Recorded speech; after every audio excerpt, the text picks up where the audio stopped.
जय गुरु जी संगत जी। गुरु जी की सारी प्यारी प्यारी संगत को मेरा दिल से प्रणाम। संगत जी, गुरु जी सत्संग चैनल पर आप सभी का हार्दिक स्वागत है। संगत जी, गुरु जी कहा करते थे कि सत्संग करन वाले दा भी भला ते सत्संग सुनन वाले दा भी भला। संगत जी, आप हर एक सत्संग को शुरू से लेकर अंत तक जरूर सुने, क्योंकि हर सत्संग में आपके सभी सवालों के जवाब होते हैं। संगत जी, आज की सत्संग को शुरू करने से पहले हम मंत्र जाप करते हैं। ओम नमः शिवाय, शिव जी सदा सहाय। ओम नमः शिवाय, गुरु जी सदा सहाय। जय गुरु जी संगत जी, आइए हम सत्संग को शुरू करते हैं।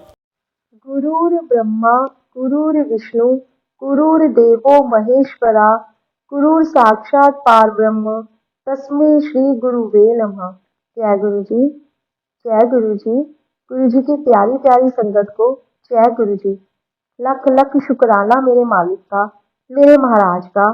संगत जी, आज हम गुरु जी के डिवाइन बुक दिव्य आभा के 61वें अध्याय का श्रवण करेंगे। संगत जी, गुरु जी महाराज का आश्रय हो तो बाकी किसी आश्रयों की, किसी सहारों की जरूरत ही नहीं पड़ती।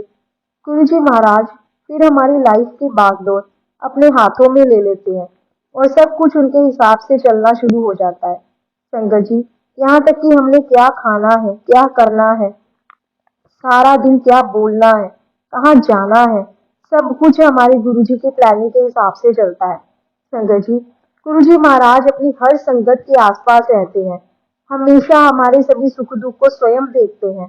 बस संगत जी, गुरु जी महाराज की वडियाई में ये दो पंक्तियां बोलना चाहूंगी।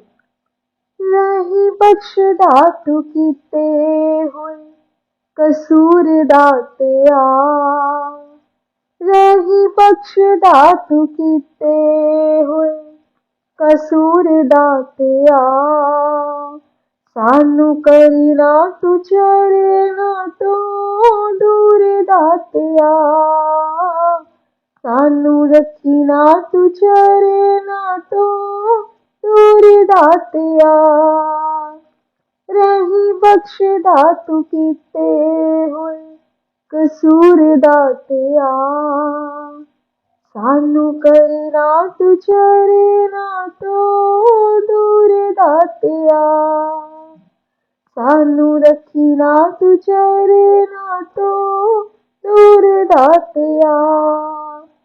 असी कपड़े लुचड़े कच्चे रंग वर्गे, असी कच दी बनाई होई वंग वर्गे, असी कपड़े लुचड़े कच्चे रंग वर्गे, असी कच दी बनाई होई वंग वर्गे, इको झटके च हो जावांगे चूर दातिया, इको झटके च हो जावांगे चूर दातिया, सानू करी ना तू चढ़े ना तो दूर दातिया, सानू रखी ना तू चढ़े ना तो दूर दातिया, रही बख्श दातु कीते हुए कसूर दातिया, रही बख्श दातु कीते हुए कसूर दातिया, सानू करी ना तू चढ़े ना तो दूर दातिया, सानू रखी ना तू चढ़े ना तो दूर दातिया। जय गुरु जी। सच में संगत जी, बस सिर्फ और सिर्फ यही अरदास है हम सबकी ओर से गुरु जी के चरणों में कि वे हम सबको अपनी चरण शरण से कभी भी दूर मत होने दें, हमें अपने चरणों में रखें। संगत जी, आज का सत्संग किसी तथ्य से जुड़ा हुआ है। आज का सत्संग विंग कमांडर बी लखनपाल जी, जो कि सेवानिवृत्त है, उनका है, जो कि आगरा से है। तो आइए संगत जी, हम सब उनका ये प्यारा सत्संग सुन अपने जीवन को धन्य बनाएं। कृपालु गुरु जी का आश्रय। 20 वर्ष पूर्व जब मैं आगरा स्थित वायुसेना छावनी में विमान चालक था, मेरे वार्षिक चिकित्सा परीक्षणों में चिकित्सकों को मेरे ईसीजी में कुछ प्रतिकूल लक्षण मिले। मेरी बहन के पति ब्रिगेडियर दत्ता उस समय जालंधर में कार्यरत थे। वह अपने परिवार सहित गुरुजी के पास जाया करते थे। मेरी बहन ने गुरुजी के दर्शन करने का आग्रह किया। दर्शन के पश्चात गुरुजी मुझे एक कमरे में ले गए और मेरे हृदय पर एक चम्मच रखकर बोले, तेरा कल्याण हो गया। जब मैं आगरा लौटा तो पुणे मेरा ईसीजी लिया गया। गुरुजी की कृपा से सब सामान्य आया। अगले दिन मेरी पत्नी जालंधर जा रही थी। मैंने उसे गुरुजी के दर्शन करने के लिए कहा तो उसने अनिच्छा व्यक्त की। जब वह गुरुजी से मिली तो उन्होंने उसे कहा कि आगरा में तो वह उनके पास नहीं आना चाह रही थी। वह आश्चर्यचकित थी।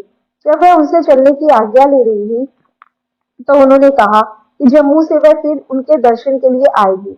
मेरी पत्नी ने कहा कि उसकी वहां से सीधे आगरा जाने की योजना है। गुरुजी ने फिर कहा कि आगरा लौटने से पूर्व वह जालंधर रुककर ही जाएगी।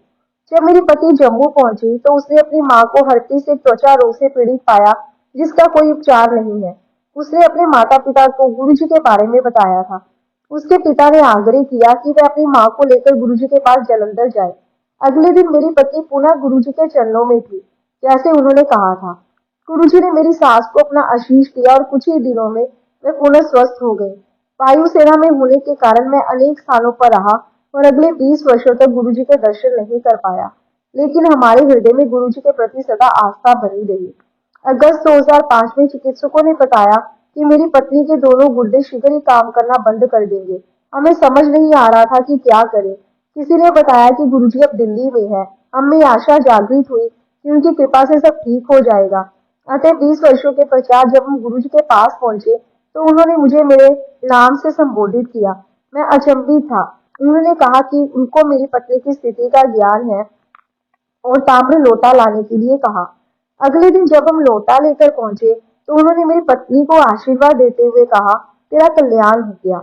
उस दिन से वह स्वस्थ हो रही है। अगस्त 2004 में उसका क्रिएटिनिन की मात्रा 7.2 थी, जो 10 माह में घटकर 5.1 रह गई है। हमें पता है कि यह गुरुजी की कृपा से संभव हो रहा है। मुझे विश्वास है कि हमें सदा उनका आशीर्वाद मिलता रहेगा। जय गुरुजी। शुक्राना, हर पल का शुक्राना। आज की सेवा के लिए लख लख शुक्राना मेरे मालिक का। जय गुरु।